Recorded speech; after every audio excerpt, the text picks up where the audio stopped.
All right, we're live. Okay, so big news today. So Jack from Twitter, the CEO, founder of Twitter and Square. He recently, or that's July 15th, talked about a new project that Square was starting up, related to decentralized financial services.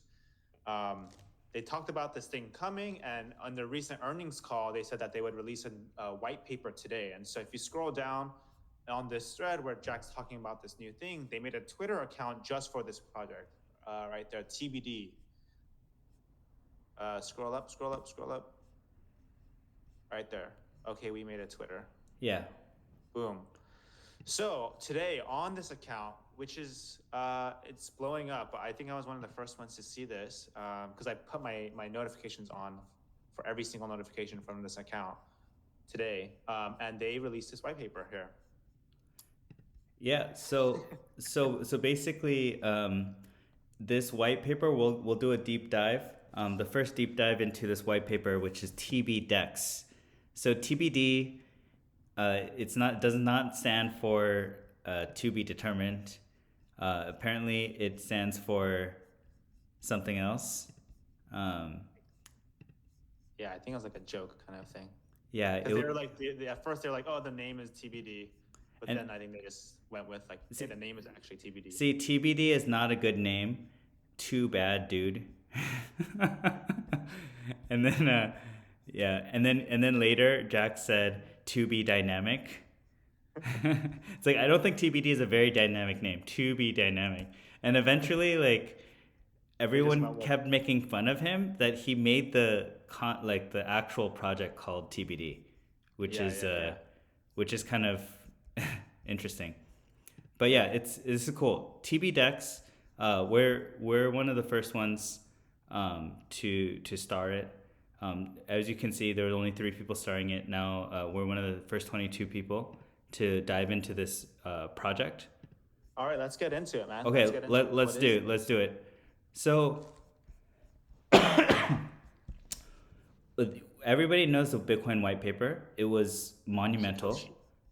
And basically, it said, hey, there needs to be another way where the government cannot just do quantitative easing and print a ton of money and just basically get a tax on the people that was not asked for. Basically, if you print a bunch of money, you can tax people without their consent. And Bitcoin came out of this. It changed everything. It created the blockchain, but it was more than just the technology. It was the concept that changed everything. So now we have the first white paper from Square in this field called tbDEX. And it's saying that the economy should be inclusive. There are on ramps to the future, and we need to have these on ramps. So currently, there are 2 systems. One is the traditional financial institution, and then you also have the crypto world. The thing is, it's very difficult to interface between the crypto world and the financial institution. Because what happens is, if you go on Coinbase or anything like that, you have to identify everything about yourself and way too much information for you to enter into the crypto world and then for you to enter back. So there's a ton of friction. There's no seamless interface from the crypto world and the traditional finance world. So what they're trying to do, this TBD project, the tbDEX protocol, is And there? Coinbase is also a centralized exchange, Yeah, right? it's a centralized exchange. So that kind of goes against the idea of Bitcoin that everything should be decentralized. So if it's centralized, someone can mess with you, basically, right? So if we look at what with just fiat money, people can print money because it's centralized by the government, right? When Bitcoin was decentralized, no longer is the power in the hands of the government. It's in the power is the hands of the people, of those who hold Bitcoin. Yeah. Now, conceptually, the exchanges have acted as gatekeepers now into the crypto world. So, is there any way we can bring decentralization to the exchange itself? So this would be huge implications for Coinbase and a lot of other things. Is can we go on and off from the crypto world to the fiat world without going through an exchange where we have to trust that exchange and their word for it. I'm more of a crypto newbie. I'm not an engineer. Ted, you are an engineer and also the CEO of Volt Equity. Yeah. But I'm just a newbie, so I'm here. I'm going to be asking kind of like the newbie like questions. So my understanding, with Bitcoin, that the Bitcoin network, if you're just transacting in Bitcoin, passing Bitcoin from one wallet to another wallet, from one person to another person, that can happen in a decentralized way. But the Yes. moment you want to start bringing like fiat or US dollars into the situation and converting Bitcoin to US dollars or converting US dollars to Bitcoin and to then like transact, then right now, it's very, there's not a decentralized way to kind of do that, to go onto that decentralized exchange of Bitcoin or Yeah. decentralized network. And we have to go through a centralized exchange like Coinbase to kind of convert, like to get our fiat into this more decentralized network that is Bitcoin. Yes.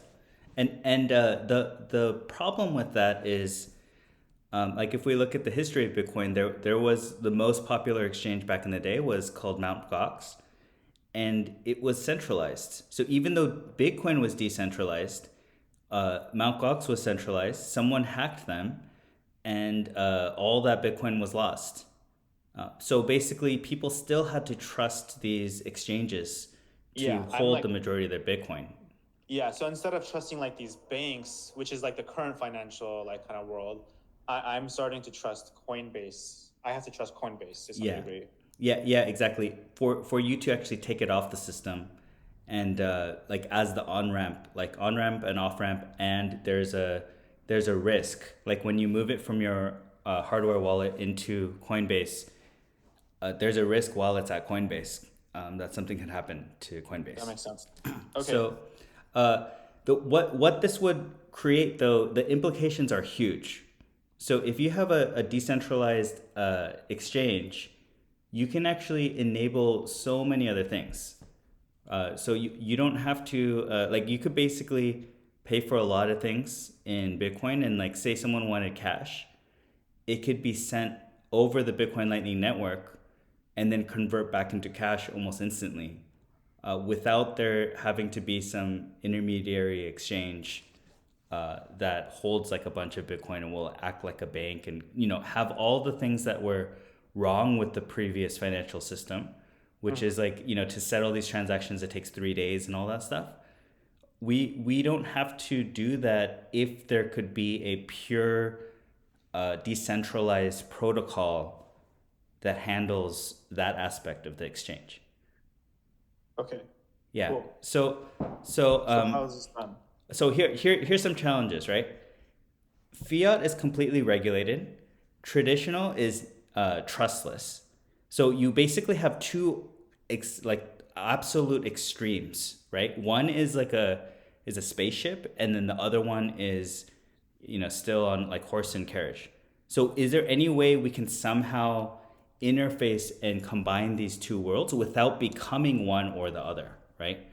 Without becoming the traditional financial system and like waiting 3 days to withdraw and like all that other stuff. Like, can we somehow create more rails between the two worlds? You said traditional was trustless. You mean Bitcoin is trustless, right? Yeah, Bitcoin trustless. Traditional is regulated. Yeah. Okay. And basically, what I see here is how this is a challenge because people want to know who the person is that's sending the money, and traditionally you have to go to a bank, sign up, fill out a form, like a paper form, like or fill it out on a computer, which is essentially the same thing, but a very like slow and the old way of doing things. And what they're saying is, if we can somehow identify people, and they're calling these DIDs with decentralized identifiers, then you can actually like interact with this transaction without going through all that red tape. And powerful players like banks and Coinbase and different players are not the ones who have control over your identity. You can own that identity. You can own that DID, and it can be in a decentralized manner, which is very important, censorship resistant manner. If one company had your information, like then Coinbase is the one that tells you whether you can withdraw or not out of the crypto world, right? Even though Coinbase is a great company, or it would be Chase or whatever bank is the one that tells you whether you can withdraw or not. But this is revolutionary because no one's like telling you, hey, we have control over your identity. You can actually go on and off these exchanges with less friction with this DID. So So this did is only one piece of this, right? He it, says, it, it, it's only one piece of it. Yeah. So yeah. what one so okay, if they're saying that there's no governance token, that means that if you have a governance token, if people took a bunch of those tokens, then they can basically vote and take control of the direction of this coin or protocol. So instead of taking control, there is no governance token. That's what that means. It allows participants to negotiate directly with each other. So basically, this is like going back to the early days, like thousands of years ago, when people, bartered and traded in like a marketplace, right? So you Yeah. can like negotiate with somebody and say, hey, can I have that carrot, and I'll give you this beet or something. Like say someone like really likes a carrot and someone else likes a beet. You can do that and you can trade, and no one's gonna like kill you over it, right? But sometimes if you're like, hey, here's a gold bar, but it was specifically minted from the government. I think that you probably have to sign a little bit more paperwork in order to move that gold bar than to trade a carrot and a beet. So what they're saying is like, um, it shouldn't be every single transaction is the same thing as if like you're trading a gold bar. Like people don't want to go to the marketplace and say, oh man, I've got to upload my driver's license and do my social and do all this crazy stuff, and it's all being trusted by some centralized entity in order for me to interact with crypto. Instead of that, they're saying, hey, it should be priced in. The level of risk of this transaction should be priced in, right? So it says at maximum anonymity, transaction costs will probably be higher. So the markets will determine, okay, what is the risk of this transaction, right? At maximum disclosure, they should be lower. So it's letting the markets kind of organically decide what is the value of these different transactions, and let the marketplace find the balance for you instead of letting a centralized entity decide or only provide one option for people. Okay, I think for me and maybe for some of the newer viewers, this stuff might be going fully over our head. But maybe as we dive deeper into the white paper, we'll keep coming across these ideas and concepts, and then talk through it some more. Yeah, yeah. So basically, okay. This is just my attempt at explaining this is really important documents. We have to get a notary and basically spend a lot for Yeah. like title, right? A title company, like you have to spend $1,000 to just determine that the transaction is real for when you buy a house, right? But then Yeah. yet, Yeah. Can you walk us through that example? So maybe for people who haven't bought a house or whatnot, yeah, is it like, so like maybe a naive person might think, or someone who hasn't bought a house might think, okay, there's a seller, the guy who owns the house is selling me the house. I make a deal with him. We sign some papers together.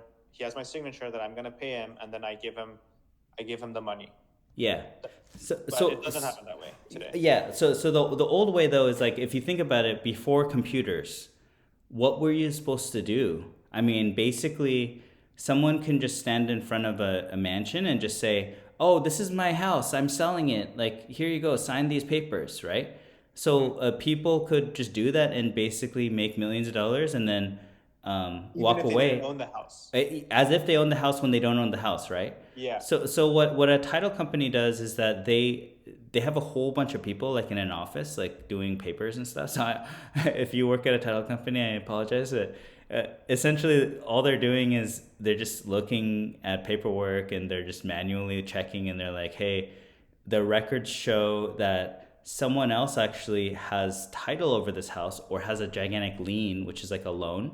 Basically, the house doesn't belong to the person that says that they're their owner, because they already sold the house long ago. Even though they're living in the house, they Yeah. essentially sold it because someone else owns it in the form of a loan Yeah. or a Yeah. Yeah. lien, right? I So see. they figure out all the, like, it's like a detective work of what actually happened and who actually owns what percentage of the house.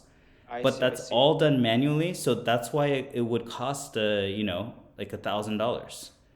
I see. So the problem they're trying to solve there is like there's potential for fraud either on the seller side or the buyer side, saying like, hey, I own this house and I'll sell it to you. There's potential for fraud there, and because of that potential for fraud, and we're not sure, could I really trust this person? Does this person really own the house? We bring in a third party, the title company, to kind of verify that, yeah, this house does belong to this person or something. Yeah, exactly. So this already happens, but in a very outdated way. Really important stuff. I mean, like transactions costs differ, right? Mm-hmm. So say it was very important to get that identity in order to make that transaction. Mm-hmm. Then what this is saying is, hey, the markets should determine, hey, this is a very high risk transaction, and they will charge more for it naturally. And then if it's like a low risk transaction, they may charge less for it. And different things change the level of risk. So say someone is willing to, show their identity for everything, and like Mm. give their like title documents for like every single thing, then Yeah, yeah, like that's a pretty low risk transaction as well, because all the information is known, right? I see. But the transactor is the one that gets to choose, how deeply they want to, you know, enter in and share their information in order to make that transaction. I see. I see. Yeah. Okay. So you're saying, okay, so like, if I'm gonna buy a house from you, I want to see that the title belongs to you, and so I want that verified. But if I'm buying like a carrot from you, I don't really, it's not that big of a deal that it's that you truly are the owner of this carrot. Yeah. So I might not care about like that level of verification. Yeah. And so you're saying that people can choose how much like transparency or verification that they want whenever they make some type of thing, some type of trade or exchange, Yeah. basically. Yeah. So basically, the person who's entering into the marketplace gets to choose how much anonymity that they want. This is what I get from this, Uh-huh. and that will determine the transaction cost. But the key difference here though is, before you're at the mercy of a company, Uh-huh. basically. So that title company, for example, it may be inefficient. There might be like half of them are not doing anything all day, because like every once in a while there might be a big deal that comes in, and everyone's like searching through outdated records and like going to the county and the library and stuff. But for most of the time they might just be, eating donuts and chilling out. Yeah. But either way, you have to pay for that building's rent and those people and like all the donuts and all that stuff. And it Yeah. doesn't really bring us much value. I see. but Yeah. but the technology can solve that. Like they can solve, okay, who is this person? And they can also solve, is this actually going to where it's going, right? Yeah. Yeah. So with Bitcoin or these other like decentralized networks, you can like with smart contracts, actually, that's Yeah. you can find out who owns what thing Yeah. Exactly. in a verified way without needing some like other verifying company or whatever. Yeah. So, Oh, yeah. okay. I mean, even without smart contracts, you can figure out who owns what thing, or which address owns what thing. But I Yeah. think that like smart contracts definitely help with it. So, like technically, it's theoretically possible for someone to code in a house transaction.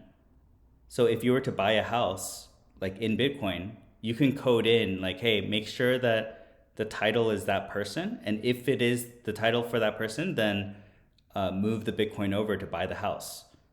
And then Okay. you can code in like auction systems, you can code in all this stuff because it's all like within the code through a smart contract. And Bitcoin with the recent Taproot upgrade can support smart contracts. So that's all possible. What Square is saying though is you also need like right now you have an island which is Bitcoin, and an island which is normal. Actually, it's not even island. It's like the continental United States, which is normal fiat, and you have like Hawaii, which is like Bitcoin. Mm-hmm. So like currently they're in two different worlds, but then they're saying, and then certain people are like the ship operators, and you kind of have to like pay them a ton, and then you just kind of trust them to get you to the other side. Mm-hmm. So they're saying, hey, for this to like the next step of adoption of a fully decentralized like internet of the future, like this is internet currency, Mm-hmm. then you need the on ramps and off ramps. You need all of like the highways. You need the local streets. You need like random toll roads and stuff. You need all that stuff. So they're Mm-hmm. basically building like the infrastructure of like exchange for Bitcoin. Okay. Okay, Okay. okay. So let's dive in Okay. and Let's do read it. the white paper. Yeah. Yeah. Let's get into the nitty-gritty. Okay.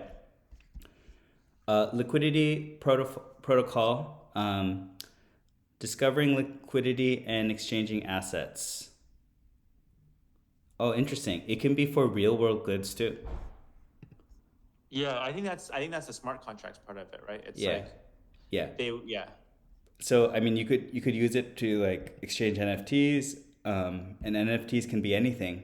It could like you can put a house into an NFT, and since whoever owns it, there's no such thing as a oh, I'm not sure about the title of this because it's pretty much impossible to fake the title of an NFT. Yeah, yeah. So so yeah, that's very interesting. So it sounds Base like Yeah. let's just actually just read the abstract because it's kind of like a summary, and then we can skim the actual part of it. But maybe for our viewers, we could actually read the entire abstract. What do you think? Okay, sure. Yeah. So I Yeah. think the abstract's a very important part. So Yeah. tbDEX is a protocol for discovering liquidity and exchanging assets, such as Bitcoin, fiat money, or real world goods, when the existence of social trust is an intractable element of managing transaction risk. This is what we were talking about. How do we know the person we are interacting with is legit? And there are like billions of dollars put into figuring out whether the transaction is legit or not in the current world. So there's Yeah. huge value in this. The tbDEX protocol facilitates decentralized networks of exchange between assets by providing a framework for establishing social trust, utilizing decentralized identity (DID), which we talked about before, and verifiable credentials (VCs) to establish the provenance of identity in the real world. The protocol has no opinion on anonymity as a feature or consequence of transactions. So they're not dogmatic about that. It should be up to the markets, is basically what they're saying. Instead, it allows willing counterparties to negotiate and establish the minimum information acceptable for the exchange. So that means that what they're saying is, hey, if you want to buy carrots in the side alleys of a town in the farmers market, you can do that. And then the banks can say, oh, but that's not allowed because we didn't know who bought the carrot. They're like, no, if they want to interact with you and deposit at your bank, then you have a different level of trust that you want before it goes onto your network, you know? Mm-hmm. Yeah, So yeah, yeah. so that but that whole thing is decentralized. It's not owned by Coinbase, it's not owned by one company. It's like it's a whole like infrastructure, right? Moreover, so I'm reading more. Moreover, it provides the infrastructure necessary to create a ubiquity of on-ramps and off-ramps. So this is all the highways and local streets we were talking about, directly between fiat and crypto financial systems without the need for centralized intermediaries, i.e. Coinbase, and trust brokers. This makes crypto assets and decentralized financial services more accessible to everybody. That's awesome. Basically, they are solving the problem of custody. This is this is this is revolutionary. So custody is like if you remember Harry Potter and you have the Gringotts, like goblins and stuff. They have to go Yeah. like really deep into the mountain in order to like get access to Yeah. your safe. Imagine how many resources that is to like move all those goblins All those away. goblins, man. It's crazy, like into a Yeah. gigantic mountain, right? Now imagine if you can disrupt that, where that doesn't have to happen. All that No overhead more doesn't green have to gods. happen. It's what? No more green gods. Yeah, no more green gods. Yeah, this is like disrupting green gods. So however Yeah. much green gods was worth as an organization, you can give that value back to the people, right? Okay, we're gonna go into this, but is this also saying like this is kind of like disrupting Coinbase's kind of space as well? Yeah, I would say that in a way, this can really disrupt Coinbase's space. So I Coinbase was like revolutionary in that they provided on ramps in to the crypto world from fiat, from from US fiat. dollars. But what if that was like democratized and Yeah, yeah, yeah. people have many options of going into the crypto world. And they also mentioned that there's like low, ideally like lower fees through this process, whereas Coinbase takes a pretty big chunk of Yeah. anytime you make a transaction. Yeah, yeah. So you do have to like, I mean, a lot of that goes in the form of corporate profits, and they're not going to try to reduce their corporate profits and say, hey, just in the goodness of our heart, we're gonna try to minimize our profits for all of time. Like Coinbase is not going to say that; they're a public company. Yeah, But this kind of thing, it will actually allow you know to that to be disrupted because yeah, yeah, all of yeah. that profits goes back to the people who are in the marketplace. So Yeah, this when we is get rid of Coinbase, there's less fees that are involved in transactions. yeah. And I think like people might say, okay, why is a multi-billion-dollar company Square doing this if they Yeah, could just do collecting a what fee. all everybody else is doing and just collect a fat fee and get like crazy transaction fees with Bitcoin? Why don't they just do that? And why even make it easy to go on and off of crypto when you can be the toll gatekeeper and make a killing? Yeah. Well, I think that Jack, like he hinted at this. He Hmm. was like really hinting that his life work, like some of his most important work, is Bitcoin. Like Yeah, like yeah, he's like ideologically like really yeah. really bought into It's Bitcoin. like not just a business profit thing for him. It's like a personal like philosophy of life kind of thing for him. Yeah, exactly. So at the end of his life, he will be happy if he helped bring internet money to fruition. Yeah, yeah. Like that would be some of like his greatest achievement at the end of his life is like he views it that big. Like so he doesn't Yeah, they care kind if of Square gets a profit or whatever like from this particular thing, you know? they also alluded to that in the the little website before the white paper saying I think they said something like the world is changing, the internet is changing, and we're kind of moving to a more decentralized Web3 kind of world.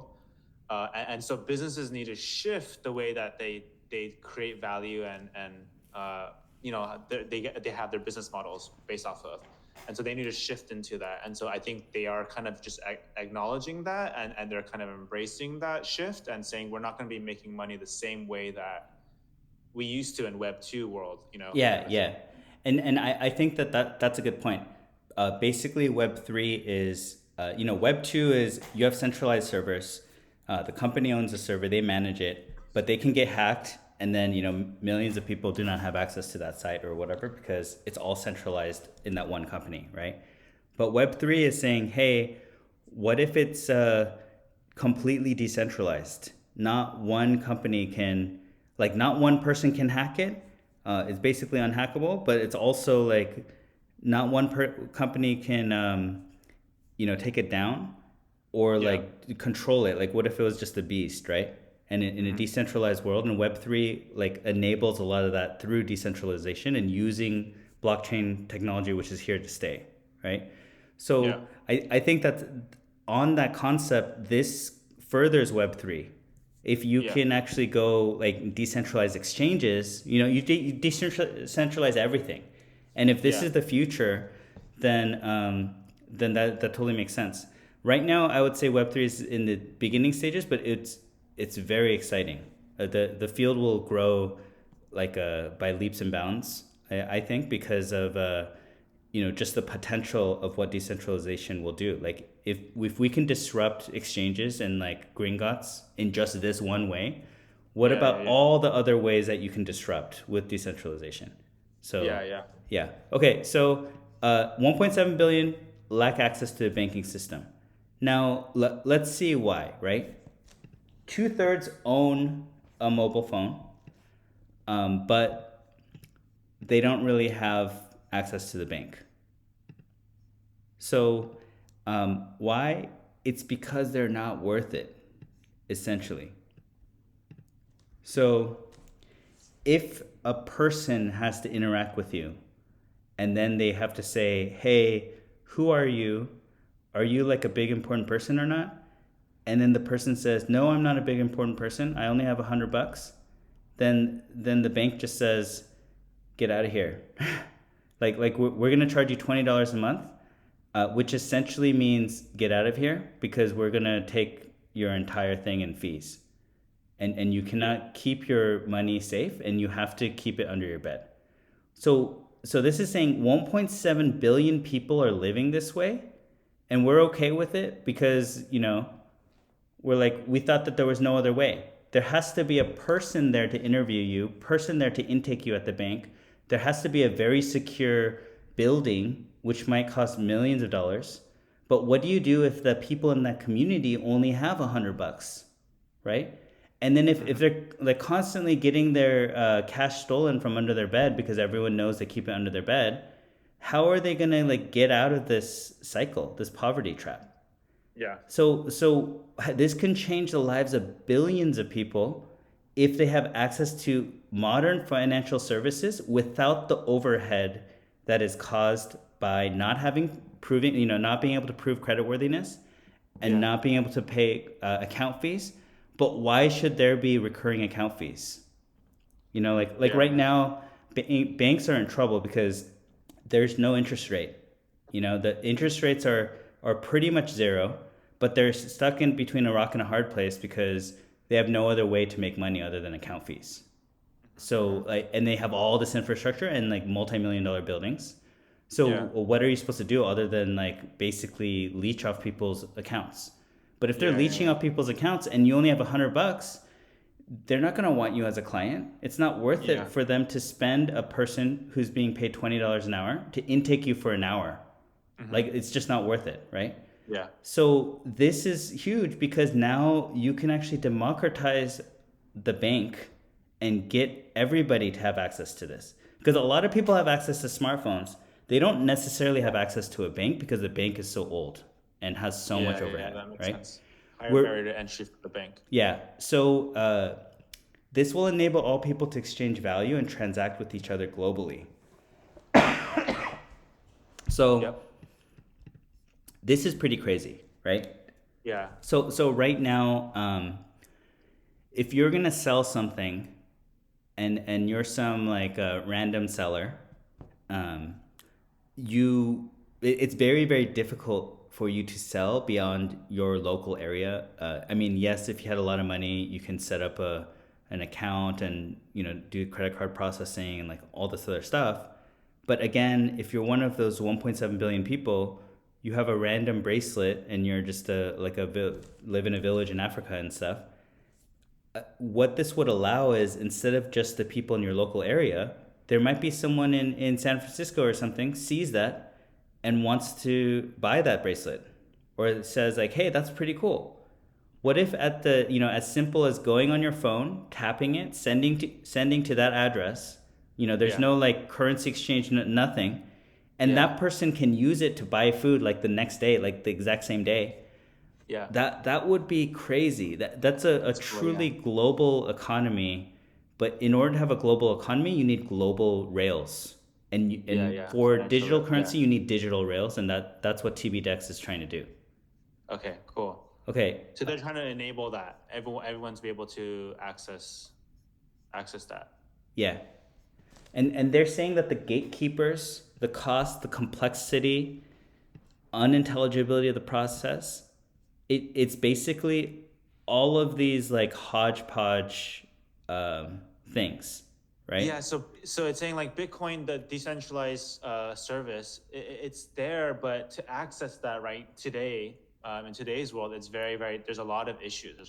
There's gatekeepers, there's cost, there's complexity, and it makes people not go onto these decentralized uh, networks. And so, Yeah.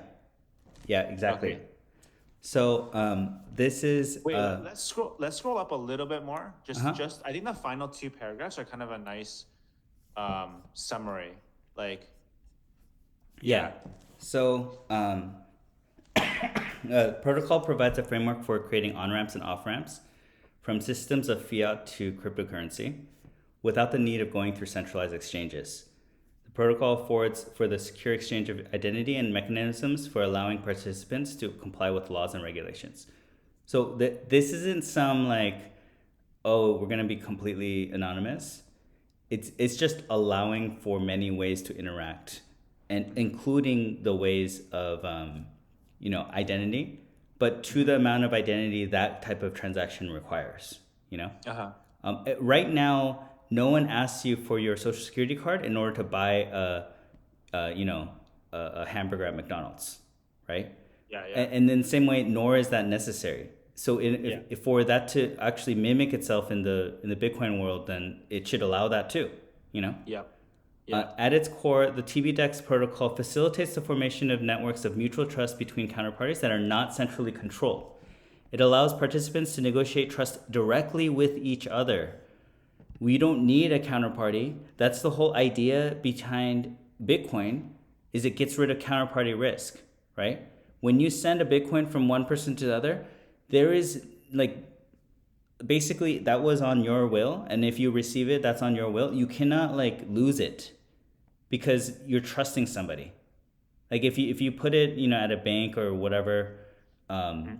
you could technically lose it, or there could be bank robbery. Like you don't really know, right? Yeah. And it's based on like outdated computer systems. You don't really know like if one day you open up your bank account and it's off by $100,000 or whatever. It's like everything that you saved is down to zero. You don't Yeah. know. And when you call the bank, they're like, What do you mean? Like Yeah. you've always had $100 in your account, and they made a mistake. There's nothing you can do. It's all in some database that's outdated. But here, you like when you see Bitcoin, when you see the cryptocurrency, it's like as long as you have access to those keys, like you're not gonna like. It's very hard to lose that because it's very hard to hack that. Mhm. So so we're getting rid of that counterparty risk with Bitcoin. Now we're getting rid of that for the exchanges. So when you actually exchange with other people, you can pay for the amount of risk that you think that this is, Mhm. and interact on your own terms. Yeah. So it utilizes a trustless map model. Um, it's saying that this doesn't seem like it's optimal because you would assume that trustless is the thing. Like in cybersecurity, trustless is like a huge thing. However, the reality is that no interface with the fiat monetary system can be trustless. The endpoints on fiat rails will always be subject to regulation, and there will exist the potential for bad behavior on part of counterparties. This means that any exchange of value must be fundamentally based on other means of governing trust, particularly reputation. So this makes sense. So it's saying, if we were all in the Bitcoin world today, there was no fiat currency, and we're just all Bitcoin. We could operate in a trustless model.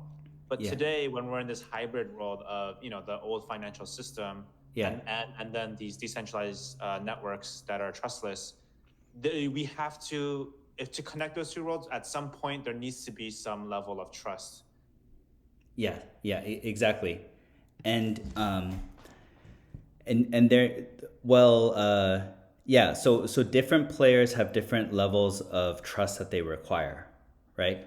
So we just have a built-in, like when we buy like a hamburger or something, we may not like really inspect every DNA molecule to make sure that 100% of that hamburger is hamburger. Even though like most likely it's like not all beef and all this other stuff, but like we don't really care about that kind of stuff. Yeah. So, but it's up to the two exchange parties, like how much they want to really check that the exchange is like what it is, right? And they're saying it's necessary because when you eventually work with a bank, they may, in their current world, they want to know and they have a level of risk that they're okay with. And this totally makes sense. This will always be the case. Even if banks go away, even if all this other stuff goes away, there's always going to be players who have different levels of risk of how can I know that I trust you, right? Yeah. But the cool thing is that this can enable getting rid of the red tape around it, where Okay. the only way to determine trust is manually through a person to check like reams and reams of paper to determine if they can trust you, right? Yeah. Yeah. Yeah. So what is the potential? The potential is 1.7 billion people. It's going to be a lot more in the coming decade that now have access because before it was not worth it for them, quote unquote, worth it for the banks to bring them on board. Yeah. Yeah. Okay. Okay. Let's keep reading this live. So, Okay. So building on top of DID, trust model, which trust is governed through disparate verifiers of trust. This is ultimately the control of individuals, implementers of cryptocurrency wallets, and delegates of trust established by either group. So, yeah, it's like up to that,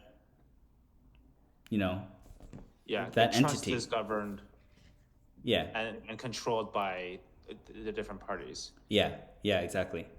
The So protocol. Okay. yeah, so the protocol itself does not rely on a federation to control permission or access to the network.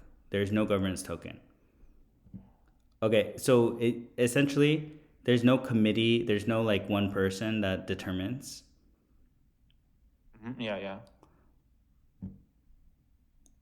Different jurisdictions have different laws and regulations, right?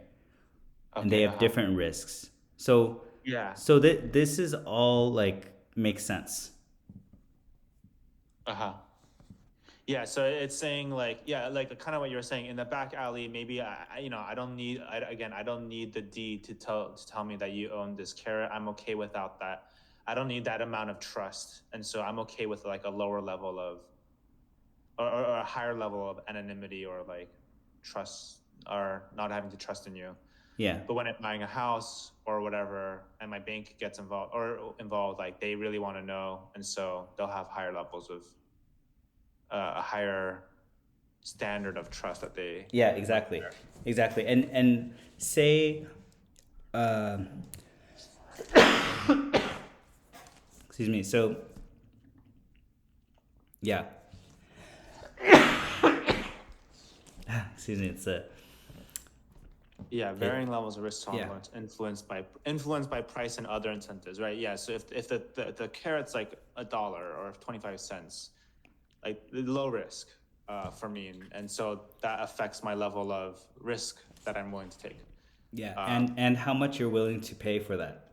Yeah. So we already have that with like you go, for those who go to the USPS and that kind of thing, you can choose to do normal mail, which basically they say, hey, we might lose your mail. Yeah. And then you do certified mail. Like it should be, all mail should be treated the same, but like certified mail is like, okay, if you pay us some more, we'll try to be even more careful, We'll track it for you. You can track it. Yeah, exactly. So you basically get a little bit more trust because you don't know if the guy just threw your mail down their gutter, because there's like nothing that really prevents that. Yeah. But then if it's tracked, at least you can point to something and say, hey, like it never, arrived there, and like that kind of thing. Essentially, it's like you're paying more for trust. So this already happens, but it happens in a very inefficient way. Yeah. Okay. Okay, let's keep going. First big concept, the DIDs. Okay. Okay. Organization, thing, data model, abstract entity, etc. Determined by the controller of the DID. Okay, interesting. It says abstract entity. So this is really meta. This is really like Matrix, you know? Because it's not just a person that shows a driver's license. It can be entity. It could be like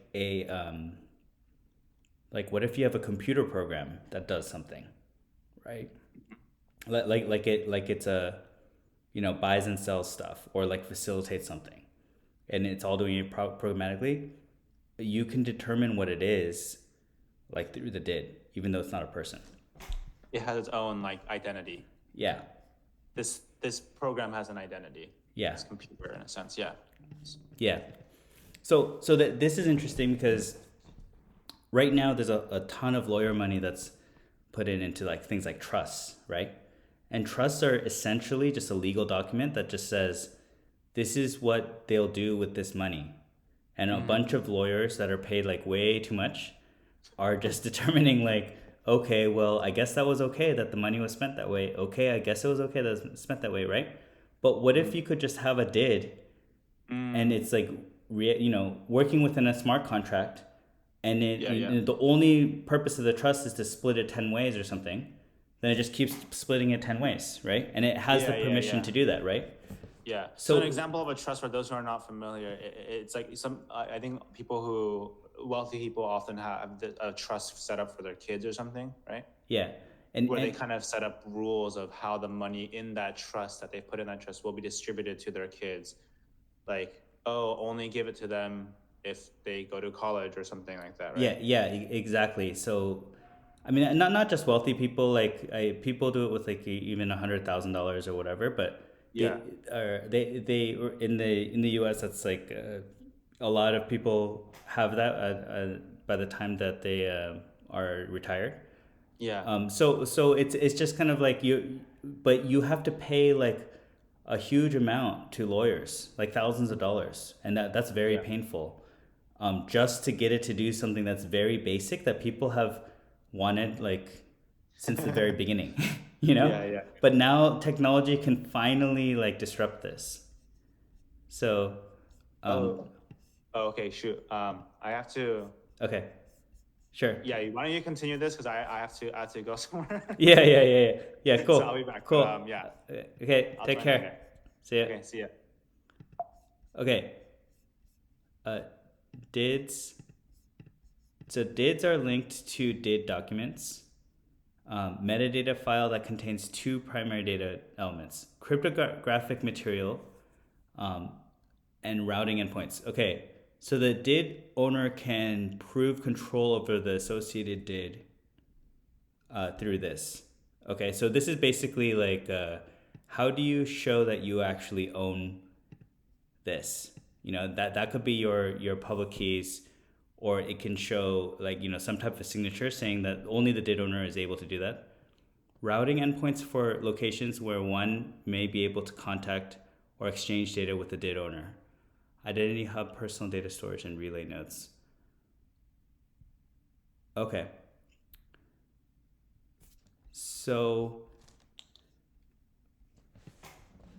there's interesting things. So it has these characteristics: has to be open, public, and permissionless. If it wasn't open, if it wasn't public, and if it wasn't permissionless, if it had permissions, then it would be pretty much centralized. If it was not open and public, you can't keep it accountable. And it has to be resistant to tampering and censorship. So not one entity can mess with the records.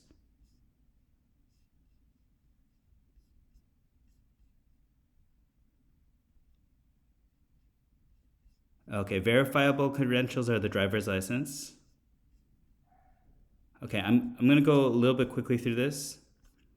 Identity storage and relay nodes, identity hubs.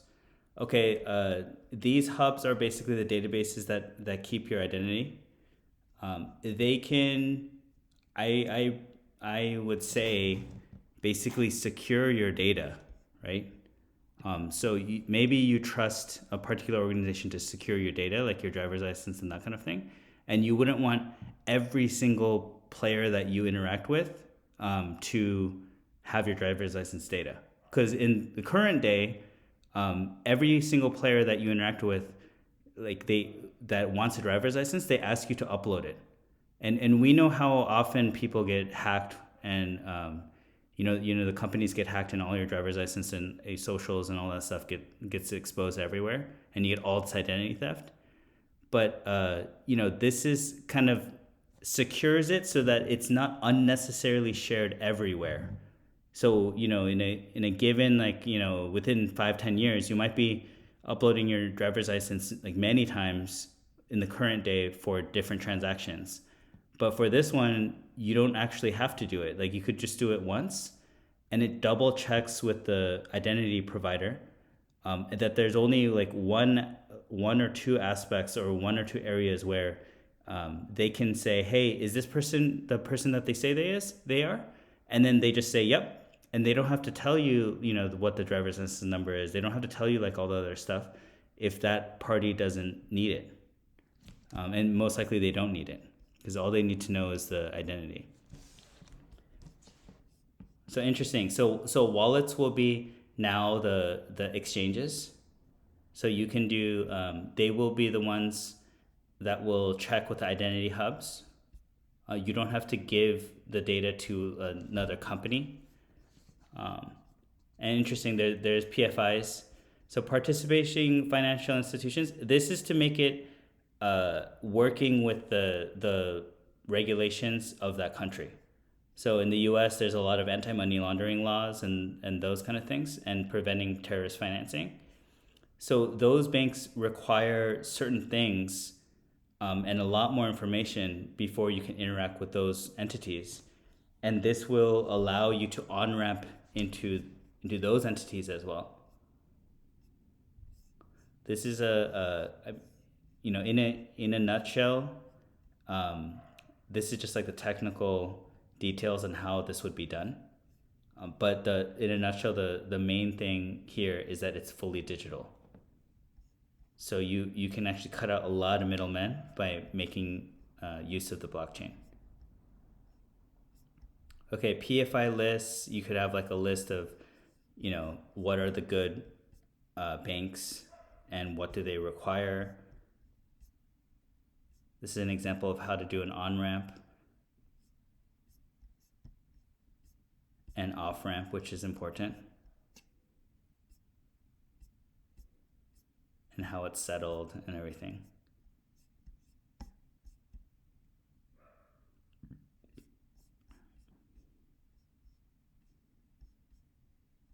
Okay, so this is the initial white paper.